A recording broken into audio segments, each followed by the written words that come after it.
The Richardson family's annual dinner had always been a grand parade of luxury and veiled competition. But something about this year felt different. I sat quietly at the far end of Loom Blanche's most extravagant dining table, observing my siblings as they paraded their newest trophies like exotic birds in haute couture. Then I dropped the line. 50 million is the highest I'm willing to go for the summer estate. Catherine, my elder sister, let out a soft laugh while adjusting the diamond-studded Cartier bracelet on her wrist. Oh, please, just the view of the Hamptons is worth that alone. James, ever the opportunist, leaned in with a smug grin, lazily swirling his glass of wine that probably cost more than most people's monthly rent. Speaking of properties, my firm just finalized the downtown development deal, another 100 million added to the books. At the head of the table, our mother smiled proudly, the chandelier's gleam dancing off the diamonds at her throat. Father, meanwhile, barely lifted his eyes from his phone, likely watching his stocks fluctuate even during dinner. And then there was me, Sarah Richardson, the youngest of the bunch. I wore a modest black dress from last year's collection, no accessories except the single strand of pearls passed down from Grandma. I was the so-called failure, the one who'd walked away from the family's investment empire 5 years ago in search of something else. "Sarah, darling," Catherine cooed, lacing her voice with mock sympathy. "That dress, is it off the rack?" James chuckled. "Not everyone has a Chanel habit, Kath.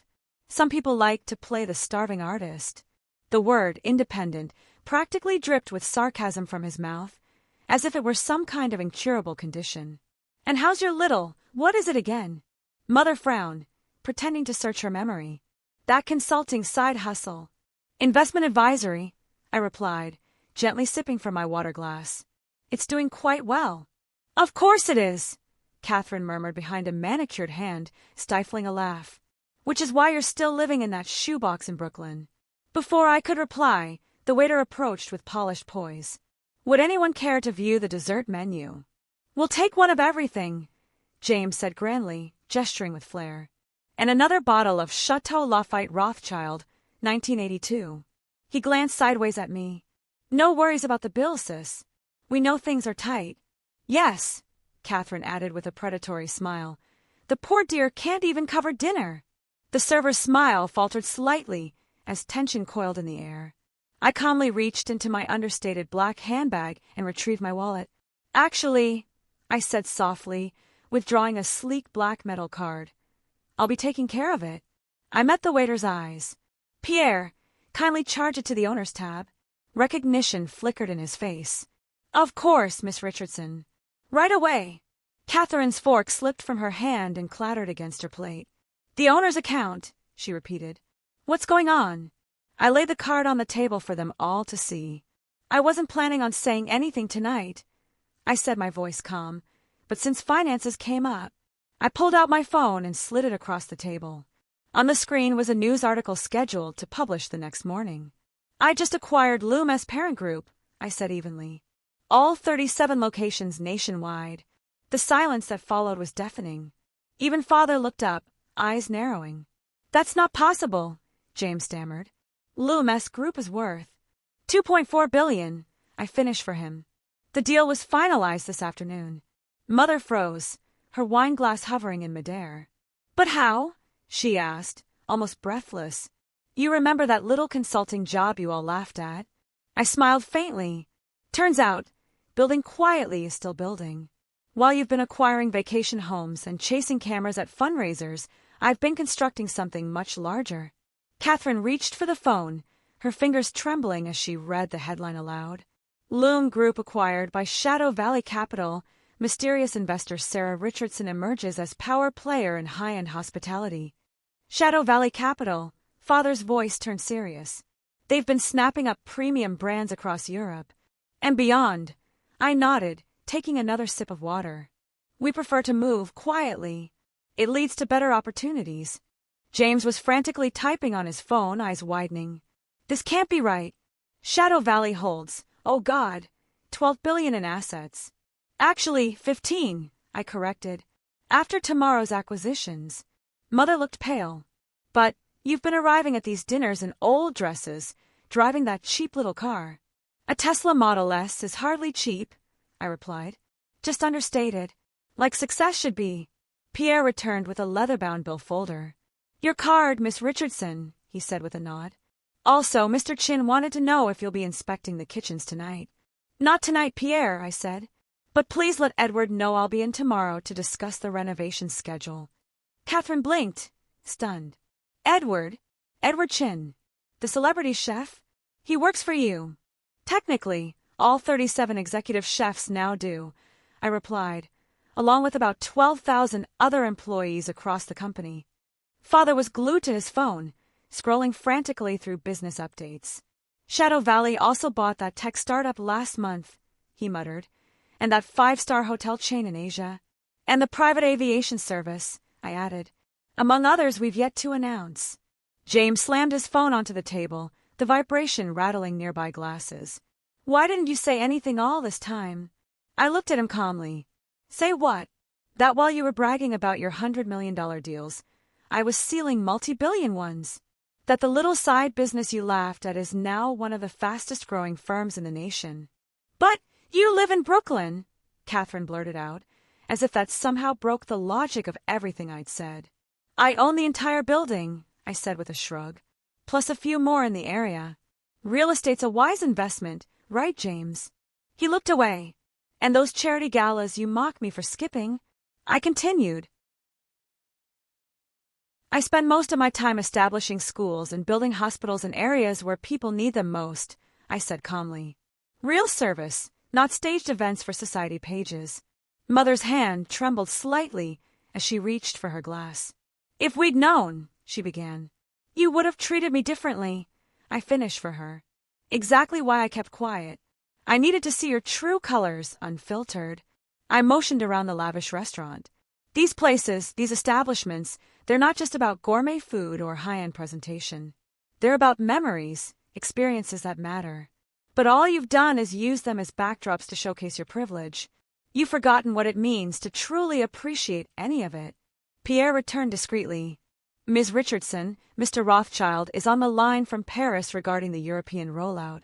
Tell him I'll return the call in an hour, I said, before turning back to the silent table. Speaking of Europe, I continued, facing Catherine. That overpriced summer house you purchased? It's sitting on a plot we're transforming into a 5-star resort. She sputtered, nearly spilling her wine. You can't do that. I already have, I said smoothly. The acquisition is finalized, and the eminent domain filings will be complete by next week. But don't worry, you'll be compensated. Around $30 million, I believe. Not quite the $50 you paid, but then again you did overpay. A heavy silence settled as the dessert trolley arrived, laden with extravagant pastries no one was interested in anymore. Even Father had loosened his tie, a gesture I'd never seen from him in public. Mother kept glancing between me and the headline on my phone, struggling to reconcile the woman in front of her with the one she thought she knew. James finally broke the quiet. I don't get it. Why the act? Why let us think you were struggling? I selected a delicate chocolate soufflé from the tray. Because nothing exposes a person's character like wealth, whether they have it or just think others don't. That's not fair, Catherine said, her voice barely audible. I raised an eyebrow. Isn't it? Let's recap. In under an hour, you've mocked my clothing, my home, my profession, and even implied I couldn't afford dinner. All while parading your own luxuries like badges of superiority. We were only joking, she tried weakly. No, I said sharply. You were being vicious because you assumed you could be. In your world, wealth equals worth. I tasted the soufflé and nodded. Fantastic. Pierre deserves a raise. Pierre, who had remained nearby, allowed himself the faintest smile. The trouble with old money, I went on, is that it breeds complacency. When I stepped away from Richardson Investments, none of you thought I was aiming higher. You just assumed I'd failed. Father cleared his throat. Shadow Valley's model, the discreet takeovers, the emphasis on elite brands, that's the opposite of everything I taught you. I nodded. No grandstanding. No celebration until a deal is signed and sealed. Just precise, deliberate growth. My phone vibrated. A message from my executive team. I checked it quickly and smiled. Perfect timing. The London deal just went through. London. Mother repeated faintly. Mem, I replied, typing a quick reply.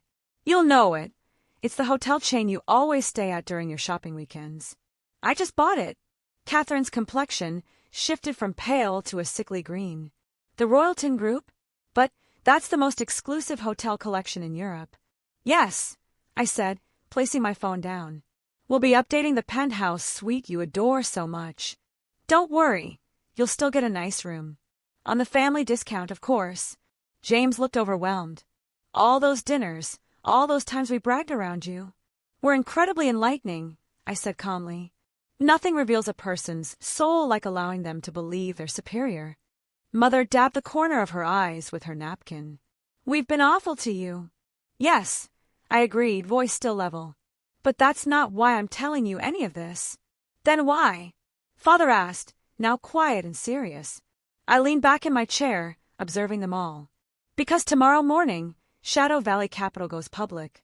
We're expected to lead the largest IPO of the year. And since I hold 82% of the company, I let that settle.